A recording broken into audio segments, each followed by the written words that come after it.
So welcome back to another video. I hope you all are doing well. So now guys, in this video we will discuss about the most repeated MCQs of chemistry MCAT.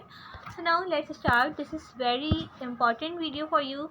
So guys, start करते हैं. Now the first MCQs in an atom, no two electron can have the same set of 4 quantum number. At least one must be different. ये तो आपको statement याद ही होगी. Electronic contribution के जो rules होते हैं उनमें से पहला ही रूल होता है पॉलीस एक्सक्लूजन प्रिंसिपल. उसकी ये स्टेटमेंट है तो ये तो आप लोग को रटी भी होनी चाहिए. So the answer is polish exclusion principle. Now MCQ number 2, Rutherford discovered that the nucleus of an atom has dash charge. तो आपको पता है कि एक एटम का जो न्यूक्लियस होता है उसके अंदर प्रोटॉन होता है, न्यूट्रॉन होता है. प्रोटॉन पर क्योंकि पॉजिटिव चार्ज होता है तो ड्यू टू दिस रीज़न जो हमारा जो एटम का न्यूक्लियस होता है उसमें पॉजिटिव चार्ज आ जाता है.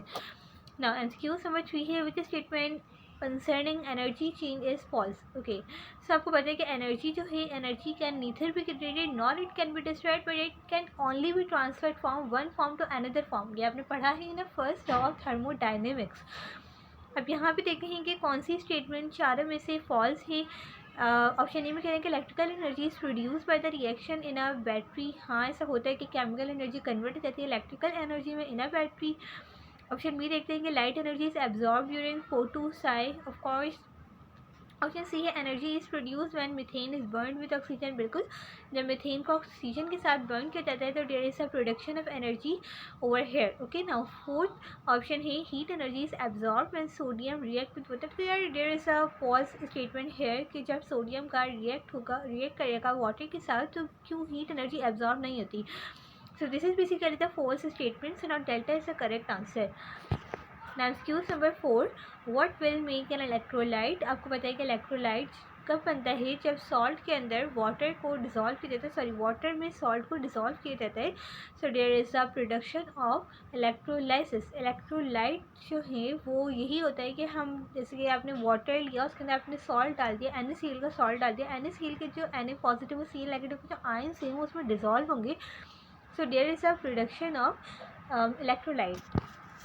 Now MCQ number 5 is the electronic configuration of the noble gases. Noble gases is also known as a non-reactive gases. ये zero group gases है, group 8 को हम कहते हैं. इनका electronic configuration आपको पता होनी चाहिए. NH2 NP6 fact base question है. S block elements are powerful reducing agent होते हैं. एस ब्लॉक एलिमेंट में group 1 and 2 of the periodic table आ जाते हैं. They all are reducing agent, powerful reducing agent होते हैं. MCQ नंबर 7 है the formula of plaster of Paris. Plaster of Paris का फार्मूला आपको याद होना चाहिए. Calcium sulphate 2H2O is the formula of the calcium sulphate 2H2O is the formula of the plaster of Paris. Now MCQ number 8, harmful and undesirable reaction of metal when exposed to atmosphere. The chemical agent is known as. सबको पता है कि कोई भी जो metal होता है वो ऐसे ही एयर से कांटेक्ट में आ जाए, पड़ा हुआ और एयर से कांटेक्ट में आ जाए तो उसके ऊपर जो है वो जिंक की कोडिंग होने लगती है और ये बहुत ज़्यादा हार्मफुल होती है और ये एक बहुत ज़्यादा अनडिज़ायरेबल रिएक्शन है. तो ये किसके नतीजे में होता है. जब ये होता है तो इस प्रोसेस को हम कहते हैं कोरूजन का प्रोसेस, जंग लगना जिसे हम उर्दू में कहते हैं. Now MCQ number 9 which of the following is not a nucleophile. सो आपको ऑप्शंस गिवन है अल्फा बीटा चार्ली डेल्टा और ईटा. सो इन ऑप्शन से आप देखो BF3 which is not a nucleophile. Nucleophile जो होते हैं वो न्यूक्लियस लवर होते हैं जबकि इलेक्ट्रोफाइल जो है वो इलेक्ट्रॉन लवर होते हैं. ना BF3 here is not a nucleophile. बाकी सारे आपको दिख रहे हैं न्यूक्लियोफाइल हैं जिन पर नेगेटिव चार्ज आता है.